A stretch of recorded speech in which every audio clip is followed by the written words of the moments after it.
There's nothing more comforting than a delicious chocolate bar. Whether it's an occasional indulgence or a daily guilty pleasure, everybody loves chocolate. But have you ever thought about where your chocolate bar comes from? Because the journey that it makes is anything but sweet. When we buy from big brands like Mondelez, Nestlé, Mars, or Hershey, who control over 35% of the global chocolate market, we're often supporting harmful practices like child labor, slavery, and deforestation. These companies profit enormously, while farmers barely scrape by. Laboring in the blistering heat here as young as 6, slicing the grass with lethal ease, their machetes nearly half the size of the smallest among them. These Ghanaian children are harvesting the cocoa that ends up in America's best-loved chocolates like M&Ms and Snickers. Instead of going to school, they are learning that sharp blades cut deep and big corporations make promises they seldom keep. Most of the world's cocoa comes from small-scale farmers in West Africa. Yet cocoa farmers receive only 6 to 11% of the $100 billion industry revenue. Over half of farmers in Côte d'Ivoire, for example, live below the global poverty line, and most of them have never even tasted chocolate before. And here's an interesting fact. Europe imports 50% of the world's cocoa, but grows none. And Europe also eats more chocolate than anywhere else, consuming around 50% of the world's supply and reaping 75% of global profits. This concentration of wealth highlights the inequity at the heart of the global chocolate industry. So let's uncover the hidden costs of chocolate production and see how we can make more ethical, smarter, and sweeter choices as consumers.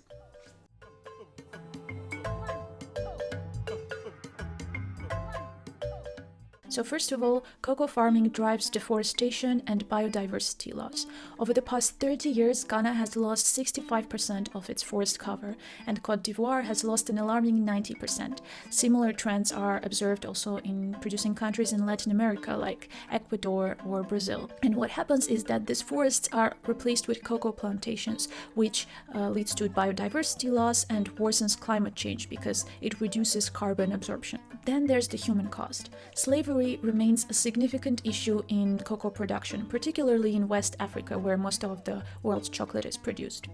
Millions of children and adults are trapped in forced labor conditions, often working long hours under dangerous circumstances without fair pay or freedom. And this exploitation is driven by poverty, weak enforcement of labor law, and the relentless demand for cheap cocoa by major chocolate companies. Furthermore, West Africa's cocoa farms employs 1.5 million children in hazardous labor, and these children miss out on education, face health risks, which all falls under the definition of the worst forms of child labor, according to the International Labour Organization. According to the Cocoa Barometer, gender inequality adds another layer to this problem. Women run many cocoa farms but often lack land ownership, decision-making power, or fair wages.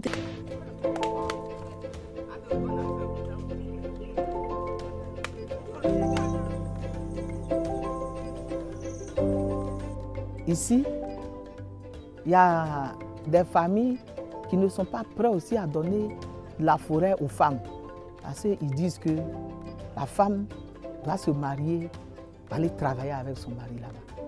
Quand tu travailles pour ton mari, le champ est fait avec le monsieur.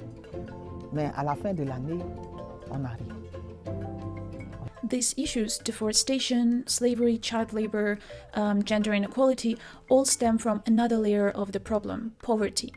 Most cocoa farmers earn far below a living income, which leads them to make impossible choices like cutting down forests to grow more cocoa or leaving their children out of school. And let's not forget the colonial legacy of cocoa production. For centuries, African nations produced raw cocoa for European profits, and today the pattern remains the same. 64% of cocoa is grown in Africa, but the continent sees only a little fraction of the industry's profits.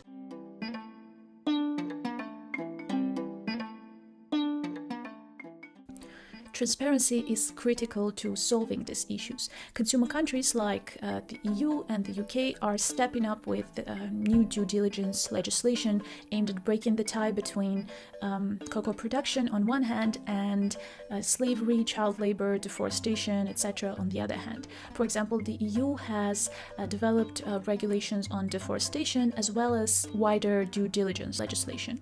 This reminds me of a documentary that I watched recently at the Human Rights Film Festival. And I loved it. It's called Everyone's Business, and it's about these 3 female members of the European Parliament battling to get a new supply chain due diligence legislation adopted in order to ensure corporate environmental and social responsibility, which is tied to this, and was just such a fun watch, and was really interesting to see the whole process from the inside. So if you're interested, I would definitely recommend it. But yeah, let's get back to our topic. In producing countries, legal challenges remain significant. Gaps in legislation and poor law enforcement allow exploitative practices to persist. In 2019, for example, the cocoa marketing boards of Côte d'Ivoire and Ghana decided to collaborate to raise the prices of cocoa at the world market, and later on they introduced the living income differential of $400 per ton for cocoa, which was a significant step forward. However, it of course became a subject of intense debate and has been challenged by large corporations, so it still lacks full enforcement, but the producing countries are also taking some steps forward. And top-down strategies simply won't work. Effective solutions must include farmers, African and Latin American governments, and local organizations in the decision-making process. As for consumer countries like the US, the EU, the UK, etc., they also must enforce strict import standards to create a level playing field for ethical producers. Furthermore, in producing countries, cooperatives play a vital role in making cocoa production more ethical. Yet most farmers are not even part of these organizations. And for cooperatives to succeed, they also must be farmer-led, professionally managed, gender equal, and truly accountable to their members.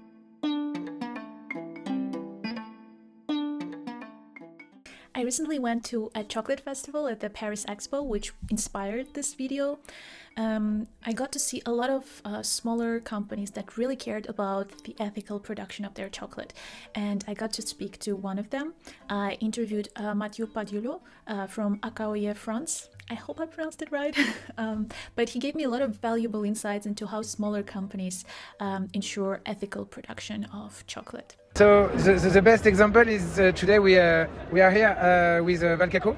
It's an association. They are working the bean in Martinique. He mentioned that they source the beans for their bean-to-bar chocolate directly from associations across Africa and Latin America, ensuring transparency and sustainability at every step of the process. Actually, we are working directly from the bean. So we receive the bean at our laboratory, and we transform them to the chocolate, and we are in contact with the field. It's very difficult in several countries to get the physical beans. As he highlights, in many countries it can be difficult to identify and partner with the right producers. It takes time to find trusted partners that would help them source the best beans from around the world, but it's vital for maintaining the quality and ethics. Speaking to different suppliers at the fair, I learned that working directly with the cooperatives, Akaoye reduces the investment, saves resources and time on the initial steps of the process, but since they still work directly with the providers, they can make sure that all the standards are still met. As for the consumers, Mathieu recommended focusing on simplicity and looking for chocolate with minimal ingredients, because according to him, if the beans are of high quality, there's no need for additives. So as you can see, smaller companies like Akaoye really pay a lot of attention to fairness and quality in their production process. And to some extent, it is more manageable on a smaller scale because you can really keep track of the cooperatives or farmers you work with and make sure that they're paid fair wages and there's no slavery involved. But at the same time, it becomes much more complicated when we analyze the supply chains of multinationals, which are often obscured and not transparent at all. Oftentimes, bigger companies simply rely on certifications, and they use it as a greenwashing technique instead of actually making sure that the farmers are paid fair wages or actually investing in sustainability. And this is why traceability is a critical tool. Leading brands like Tony's Chocolat and Ferrero use technologies like GPS mapping to track cocoa to the farm level.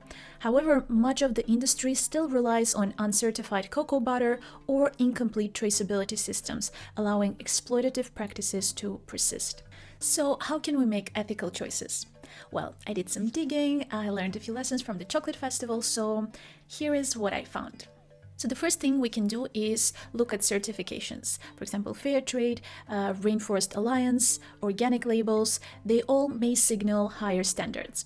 But it's important to keep in mind that certifications are not cure-all, and what is really important is transparency, traceability of supply chain, and accountability, which would make the true difference. But this is the basic foundation that we can follow.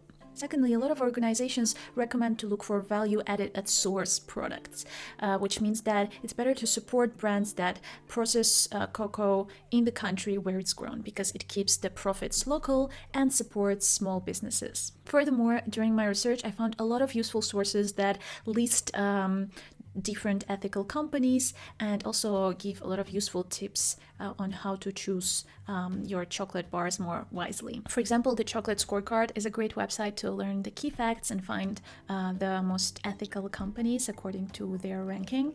To my surprise, I found some brands that I already knew on the Chocolate Scorecard website. For example, Ferrero, Rittersport, and of course Tony's Chocolat. According to the website, Tony's Chocolat is leading the way when it comes to pushing for large-scale change for cocoa farmers, but it's important to keep in mind that they're not a best buy for sure, because as I mentioned earlier, it's much harder to trace your supply chain on a larger scale for bigger companies, and they do not discuss animal welfare at all, which puts them lower in the carbon ranking. I also found this really cool infographic on ethicalconsumer.org, and what they're essentially saying is that there are ethical app options for any budget, but of course a best buy would be local African or Latin American brand like 57 Chocolate from Ghana, Mon Choco from Cote d'Ivoire, Pocari from Ecuador, which are all excellent examples of ethical chocolate. Another thing to keep in mind is that fair ethical chocolate will cost more simply because farmers are usually paid more fairly and have higher wages. So really, every chocolate bar we buy makes a huge statement. As a big chocolate lover, sometimes I may be easily tempted to go for unethical chocolate. But from now on, I will always think whether I really want to support child labor, slavery, deforestation, and many other terrible things that I actually don't want to support. So sure, the majority of global chocolate production is in the hands of the multinationals, but imagine how much leverage they will lose once millions of consumers decide to go for other options. So that's it for today's video. Thank you so much for watching it, and let's make smarter and sweeter choices together.